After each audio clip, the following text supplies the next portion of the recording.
Hello. Hello हा hello हा दादा, जय महाराष्ट्र. मी शेरडा सरपंच आदिनाथ मस्के बोलालो.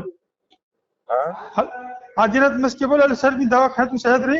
हा ते पेशंट मला जाऊ देत नाही सर घराला. आपले डॉक्टर कंपाऊंडर मला सुटायले सर. आता इथं काय करतात? सुटायले सर. माझ्या पैसे नाही सर.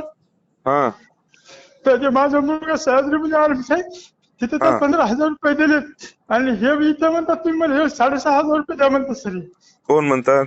ते कंपाऊंडर थल्ले. सह्याद्री हॉस्पिटलचे. हा, म्हणजे बिल झालंय का? बिल 10,000 झालं सर. 2,000 मी जमा केले. 6,500 द्यायचे. आता माझ्याजवळ 3.5 आहेत. 2,000 देतो म्हणलं सर. ते उद्या नंतर ते म्हणते तू जाऊ देत नाही म्हणते. दे त्यांना सरकारी फोन दे. मध्ये जाऊन मरावं म्हणाले ते. दे फोन दे त्यांना. हा, बोला सर. ते साहेब बोला तुम्ही. जाऊ देत नाही म्हणून. हॅलो दादा, बोला ना. जय महाराज. 3,500 रुपये त्यांच्याकडून घे. 2,000 रुपये मी टाकतो त्यांना. चालतं. द्या, सोडून द्या त्यांना.